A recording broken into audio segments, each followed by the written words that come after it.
Captain! More French vessels at our tail! Too many! We'll retreat through the storm! We will be smashed ashore! A worse fate awaits if we let this land in Templar hands! Aye, Captain!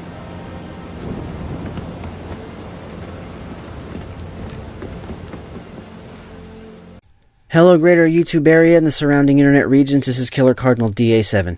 On Facebook the other day I saw a friend of mine react to a post by Shawn King, who Wikipedia describes as an American writer and civil rights activist who gained prominence after the shooting of Michael Brown in Ferguson, Missouri a few years ago. I had seen others share his tweets as images on Facebook here and there in the past, much more recently as you can imagine, as the strife going on in our country is quickly escalating. King's post from the other day, the one that my friend reacted to, was in relation to an announcement King had made back in June, calling for people to boycott the NFL en masse. The reason was mostly due to the majority of the NFL, team owners, and so forth, distancing themselves from and practically blacklisting former 49ers player Colin Kapernick for protesting against racial injustice in America by not standing during the national anthem. Shawn cites the odd coincidence that team owners in the NFL would do this to Kaepernick while openly showing support for Donald Trump, who has pushed racially hostile mandates like building a border wall, deporting immigrants, and banning people from entering our country if they're from a list of particular other countries, among many other things. I'll be honest, I was rather irritated when I first heard about Kaepernick's so-called protest. And by the way, that's not how I feel now, but I do want to explain how I felt about it, past tense, before I explain how I currently feel about it, as well as address the people who still feel this way. Initially, all I had heard was that he didn't stand up, which honestly, for white people to get pissed about that seems pretty stupid because there are plenty of lazy-ass people, of all colors, white included, who don't bother standing during the national anthem, and that's for no other reason than their feet hurt or they didn't get enough sleep before the event. I've probably been there a few times myself, I'm not gonna lie, but I've never suffered national outrage over it. In fact, no one around me even gave me a hard time about it. Maybe a dirty look I didn't happen to catch. Like I said, rare at best, I usually stand up. However, once the story about Kaepernick had gotten enough spotlight, I read more about it, and I found out that he wasn't just not standing, he was taking a knee during the anthem, which is obviously more than simply not rising to your feet, so admittedly I misinterpreted it. Even if, when he first started protesting, Kaepernick just didn't feel like standing, he turned it into a formal action, one that many other athletes have joined him in since. Part of the reason I was irritated by Kaepernick's actions was that, of all people to protest the suffering of black people in America, it seemed awfully strange that it would come from a professional athlete who, before making it to 30 years of age, is already a multimillionaire. This isn't to imply he has nothing to complain about, but here's a guy who, on paper, doesn't seem nearly as likely to suffer half of the injustices he's protesting due to both making and bringing in that type of money and the higher status that position brings. It affords people power, plus he's playing his favorite game and has millions of dollars. That's the American dream in a nutshell, doing what you love and financial security. Now you might be thinking, look what happened when he protested, the criticism he received. That's proof right there that he's just as likely to suffer for speaking out as people who don't have millions of dollars. You're absolutely right about that. I linked in the description an interview with Kaepernick that I'll talk about more later on, but at the 8-minute 28 mark, he mentions an incident when he was younger. He was helping a roommate move, cops busted into the place and pointed guns at them. Did that really happen? It's easy to doubt it or call it a fabrication for attention. The interview seemed kind of on the spot, but if that happened to me and I had a national platform like being a professional athlete, I'd sure want to draw attention to what happened, especially when police brutality and irresponsibility is so hot a topic of discussion. I no longer feel the need to keep it to myself, and by granting more validity to it, we can all work together to stop it from happening to other people. Another reason a lot of people were upset by his protests was that many people want things like politics and enjoyment to be separate. They want to enjoy the game and not have to worry about the ills of the world. I'm not a sports fan myself, but I am a gamer, and as a gamer, I can say with certainty that this same idea applies to gamers as well. That desire to escape the stresses of society in a little isolated world where we have more control over what we feel and experience. On the one hand, I do think we all need that sometimes. Black, white, anywhere in between or outside those boundaries, we all need time to kick back, relax, put the problems of society on hold for a while, take a brief break from wallowing in every bit of negativity, and remember what it feels like to experience enjoyment from some things in our lives. I mean, why bother fighting against society's problems at all if we end up completely losing sight of the things that make us happy? Isn't the goal to solve all these problems so we can enjoy life without any guilt or pressure or impending collapse of civilization? On the other hand, part of my putting this channel together in the first place is to correct my own willingness to turn a blind eye to the world's problems through these types of escapes. There are plenty of people who would rather not think about political issues when they game, and sometimes I'm in agreement with that sentiment. If there's some important story bit or cutscene I have to pay attention to in order to understand what's going on in a game, I'll usually shut things out until that part's over so I can continue. But more and more lately, if I'm just doing something simple and easy, daily routine missions or quests, farming for gear, grinding experience or reputation points, stuff I don't have to think too hard about, I find myself thinking critically about these issues, figuring out how I feel about them, sorting through my stances, asking myself important questions, and seeing where I land and what I want to say about them. Usually just takes a few swipes or scrolls through Facebook, and bingo, that's how I came to put this together. I'll grant one other thing to those who criticize Kaepernick's protests. Not every single instance we see on social media that cries racism is entirely valid. For instance, the story about college dean Dorothy Bland, who was stopped by 2 white police officers. She was walking in the rain with her hood up, earbuds in her ears, waving her arms. The cops were behind her for a good 20 seconds in their car before they must have turned their lights or sirens on to alert her, as she clearly didn't realize they were there. Then, as the dashcam footage shows, the officers simply asked her to walk on the other side of the road so she could see oncoming traffic to keep from getting hit. They spoke nicely to her, kindly. They didn't boss her around, fight with her, search her, frisk her. They didn't give her a ticket. They asked for ID. She didn't have it. They didn't give her a hard time about it. She later claimed she was stopped for, quote, walking while black. What happened to Dorothy could have happened and does happen to people of any race. It's not out of the ordinary or strange. It's likely the easiest thing those 2 cops did that day. So yes, sometimes cops are just looking out for people because they care. It's not impossible, and sometimes things pop up on social media that cry out racism, and it may be exaggerated to grab attention. However, what happened to Sandra Bland, no relation to Dorothy, as Dorothy herself cleared up, is an entirely different story. Sandra Bland was mentioned by Kaepernick during his protest explanations, listed on Wikipedia as being active with Black Lives Matter, and Sandra Bland was found hanged in a jail cell 3 days after being arrested during a traffic stop. That type of story doesn't happen every single day. That shit is why Kaepernick felt the need to use his presence as a public figure to put more spotlight on what black people fear. What can happen if you're seen as making too much trouble for people who don't even want to hear about adjusting their worldview to accommodate a single other person? The ways that many people, white people especially, but some black people as well, justify average black citizens dying or being killed while in the custody of law enforcement by waving their hand at it and saying, well, they had trouble with the law, so... Come on, that's not nearly good enough an excuse. What is that supposed to imply? That because they may have had trouble with the law, they deserve to die? There's been plenty of racial injustice in America for quite a few hundred years plus now, but Michael Brown's death and the ensuing riots in Ferguson brought much of that to a very serious forefront recently, for those who haven't been paying enough attention. For the record, I don't endorse the type of violence that happened in Ferguson. I don't encourage it or say it should happen. It was extremely unregulated and left many innocent black people in Ferguson out of homes and businesses. But I'm tempted to say many people, myself included, needed that wake-up call to realize how bad it's gotten for them. The amazing thing is, Eric Garner was strangled by numerous people in broad fucking daylight after Ferguson. Ferguson happens, the cops crack down on dudes on the street harder. That's not a great indication they got the same wake-up call I did. Even if Eric Garner had been selling loose cigarettes and if he lied about doing so, murdering him on the sidewalk is not deserved in any kind of way. Yeah, I don't have the police rule book in front of me. I know it's completely unjust to jump him from behind and choke him until he dies for petty bullshit. And in case you say he wasn't jumped, watch the video. Green shirt creeps behind him, reaches for Eric's throat as soon as he sees an opening. Call it what you like. So yes, sports fans and gamers would like their game of choice to be devoid of political fervor. I get that. And yes, I do feel that at times we should all keep in our minds and in our hearts our favorite activities and escapes and what makes us happy so that we don't lose our minds or our humanity. However, the more injustices that occur, especially the more blatant they become, the harder it is for many people to turn a blind eye anymore. I mean, shit, people are taking knees during a song that typically lasts less than a couple of minutes tops to make other people aware of something they spend no time during their day thinking about. Most spend more time posting angry comments on social media than legitimately thinking about how much of a, quote, disrespect Kaepernick's protests really are to the country or the flag or the military. The circus-level talking in circles. People fought and died so he could express himself, and he chooses to disrespect those people who fought and died so he could express disrespect toward those people who fought and died. Yes, people did fight and people did die to defend his right to express himself. Expecting every bit of that expression about the country to be positive is practically tyranny. There are conservatives who heavily criticize other countries for having leaders that require citizens by law to support their government for fear of violence, and here we are expecting our citizens to only express themselves positively?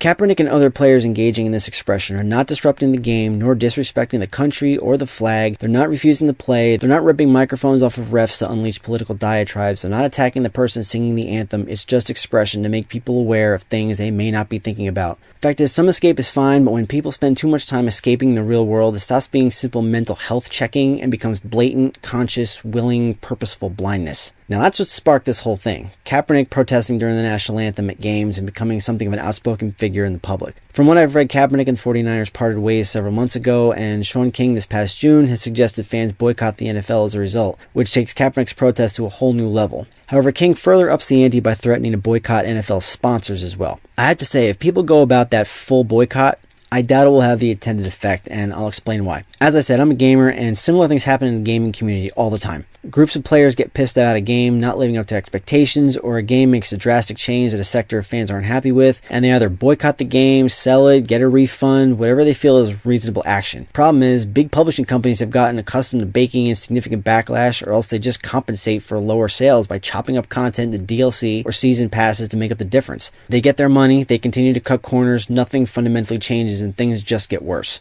The NFL is either as big as most video game publishers or bigger. I'm estimating just on logic that it's bigger, way more money at stake, meaning they could lose a significant portion of their viewership as a result of this boycott, and the NFL might not change a damn thing. As a wrestling fan, I've seen WWE continue to promote itself as a global entertainment juggernaut like we were still in the 90s and early 2000s, back when they were bringing in insane TV ratings and selling out arenas for non-televised events because the entertainment was that good. Seeing the ratings these days, the ticket sales, yeah, they're global and they're worth millions of bucks, but there's no way to say they aren't at least struggling, and they've gone through the same corner-cutting and income compensation tactics as the others I've mentioned. They spend more time hawking t-shirts and revamping their merchandise store than coming up with strong storylines or character building. It's the same old song and dance. The people in power stay in power, they make minor changes to their business model, the fans or viewers think they're being revolutionaries for a minute, and ultimately nothing significant changes. I support the players in their protests, especially if they're peaceful and not disruptive. However, while I want to say a full boycott of the NFL and its sponsors should be the next logical step if no drastic changes are occurring in society, is it going too far? Keep in mind, I don't mean going too far as in, whoa, hold on, please don't hurt America's beloved NFL. That's not what I mean. I'm saying, is such an act shooting too high for a result that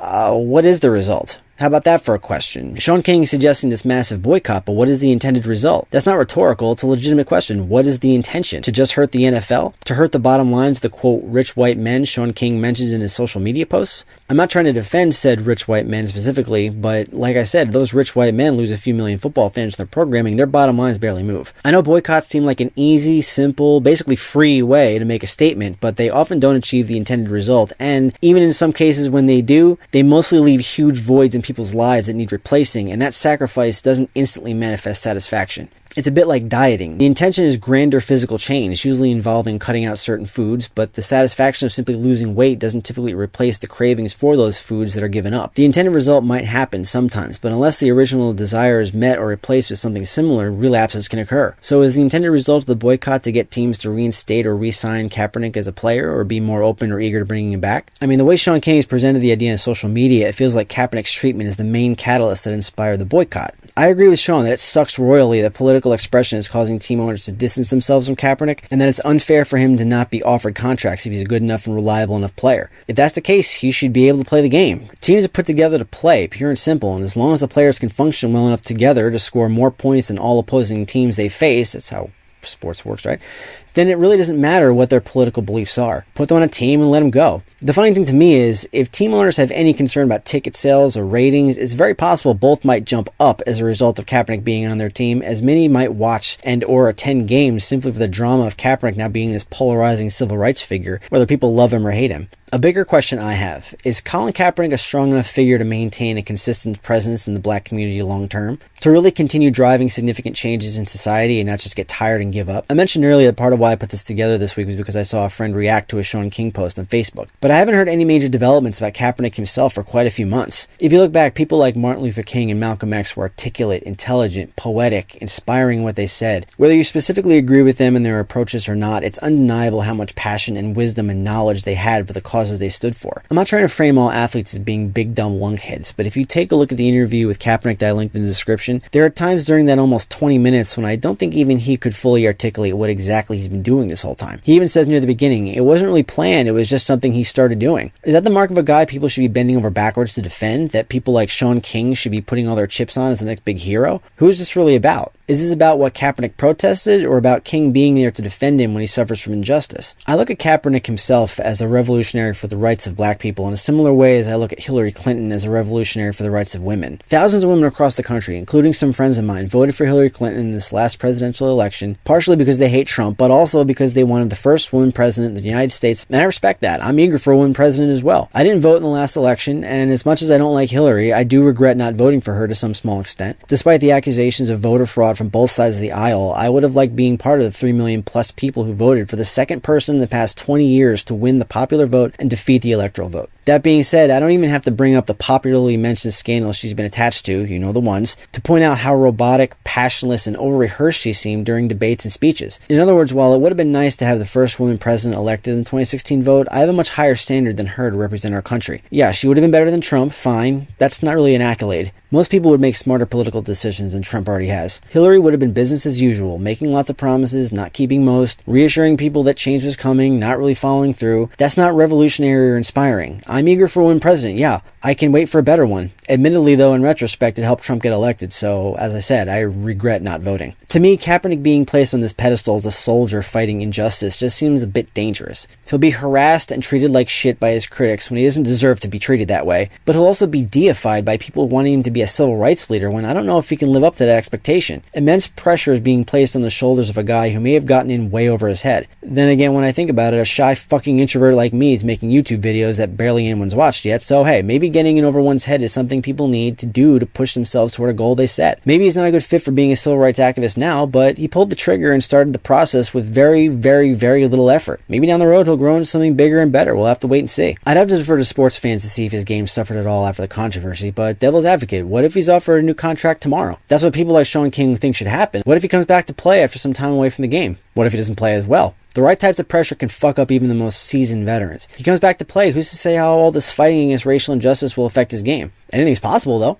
Maybe he comes back to play and he feels newly inspired, passionate, focused, and he kicks literally everybody's ass. Great for him, great for the team he's on. Sometimes people need that purpose to drive them to do better in everything they do. We should applaud that. We should want for the same thing in our own lives. Maybe he comes back to play, he gets harassed online, harassed by other teams, gets goaded into fighting or roughhousing or breaking the rules, and gets knocked down the player rankings. That would really suck for him, as well as everyone that came to bat for him. Shawn King and others can argue that Kaepernick being mistreated or hated by team owners is entirely racial, like it's a massive conspiracy. I don't have any evidence to disprove that, and currently I wouldn't personally doubt it. Then again, from an objective business standpoint, Kaepernick doesn't seem like he's confident or level-headed enough to handle all this political battling and still kick major ass on the gridiron. But like I said, if he's good while fighting a fight, there's nothing to complain about. If he wants to play and teams won't sign him, I say they should sign him and let him play, see what he's really worth. I think at the end of the day, Colin Kaepernick should make a decision, not only for the sake of his own career and future, but for the sakes of everyone who supports him. If he hasn't already decided, two things.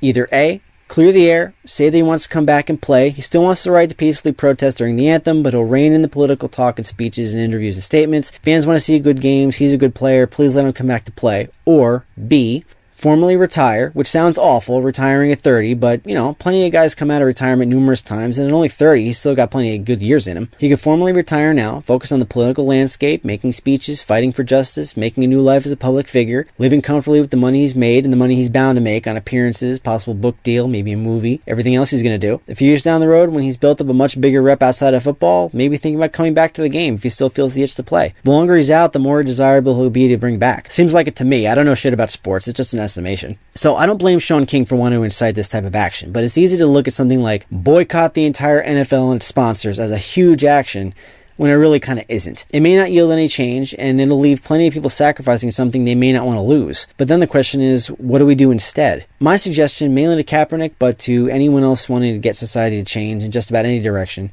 always, always, always stick to as many facts as possible. Bombard social media with those facts that are completely undeniable. Video evidence wherever it's available. Remind people of the events that are happening as a result of awful judgments on the parts of law enforcement. I respect and fear cops like a lot of people, but when they're causing deaths that don't deserve to be caused, and honestly, there aren't a lot of times when I look at a death at their hands as deserved. When those things keep happening and stacking up and stacking up and stacking up, when is it going to be time to pull ourselves away from games to say something, to change our views if necessary? And I know, I'm sure there's plenty of white people pissed off that I'm questioning police here. They've got their stats already. Well, actually, more white people are killed by cops every year than black, so technically they're lying to you. So, quick question, where are all those white families? Doesn't take a lot of looking to find pictures and comments from the families and friends and loved ones of Michael Brown and Eric Garner out there. You'd think if, quote, more white people are killed by cops every year than black people, you'd see some of those families, right? The news should love the ratings of white people being murdered by police. Plus, hell, even if one white person is killed by police this year, one, not even saying whether or not it was unjust either, a white guy gets gunned down by a cop, you'd think that family would be all over it, screaming at the department that their loved one didn't deserve it, threatening to take them to court, and then you'd hear about the lawsuit itself,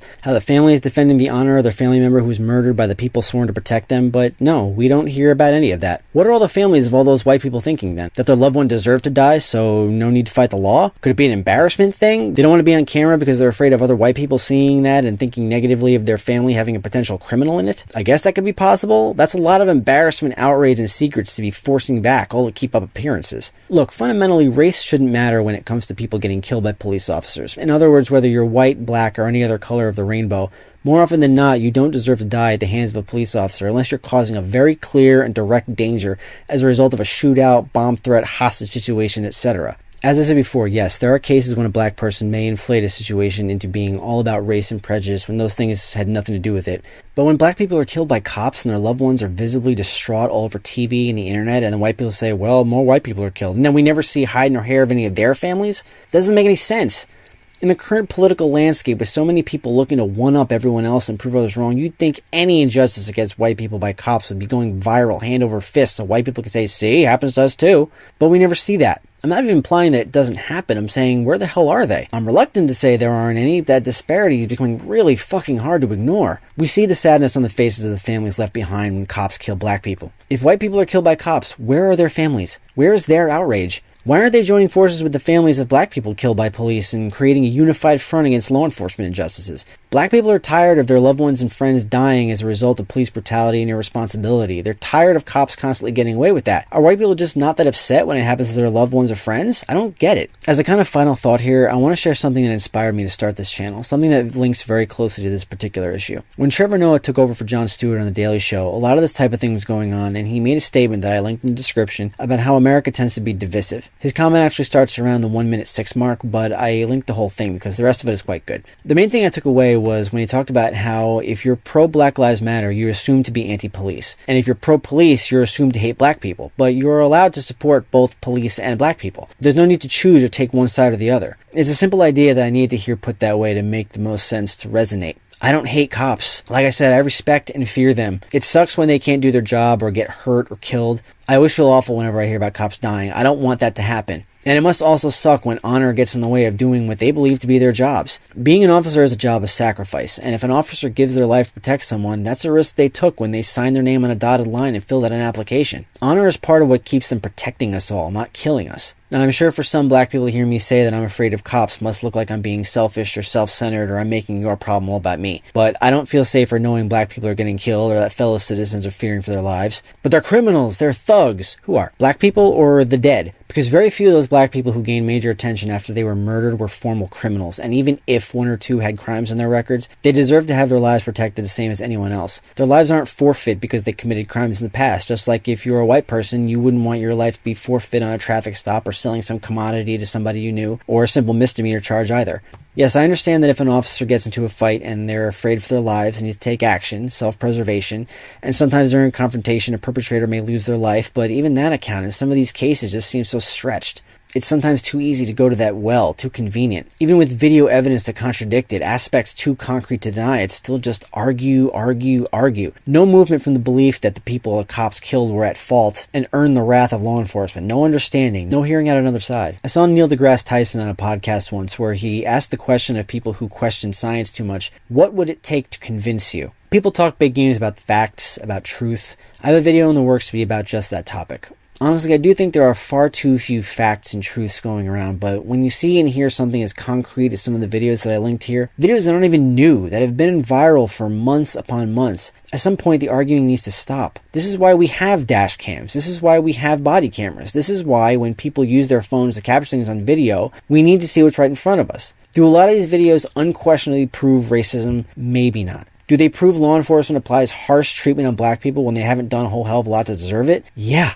What needs to happen to fix this shit? I have no idea. A lot of times people want the cops responsible not only fired but brought up on charges. I'm not against either or both of those things. I realize from law enforcement's perspective, firing or charging cops en masse for wrongdoing can leave massive holes in departments that need filling as soon as possible. Otherwise, they don't have the bodies to keep everyone safe or cover as wide an area. Doesn't mean those cops who commit those injustices shouldn't be punished, but a lack of manpower is a concern that I don't have any clue how to compensate for. I don't want to just say it's a complicated problem. That seems to weaken the urgency of the issue, but it will undoubtedly require an immense amount of time to improve. I'm open to hearing ideas and action items, as I'm sure plenty of people have already gone through the thought process far more than I have. I know I'm very late to the party. I'm sure that'll be another thing to criticize, but I'd rather be late than not present. All I can do for now is show support where I can and ask questions that I believe are the right ones. I'm confident we can all come to some agreement, and hopefully as many of us as possible can unify to make some change, and we can put most of the arguing behind us. This is Killer Cardinal DA7 reminding you to use your head, be nice to each other, and take the time to think. Talk to you later. Merci, bon Dieu.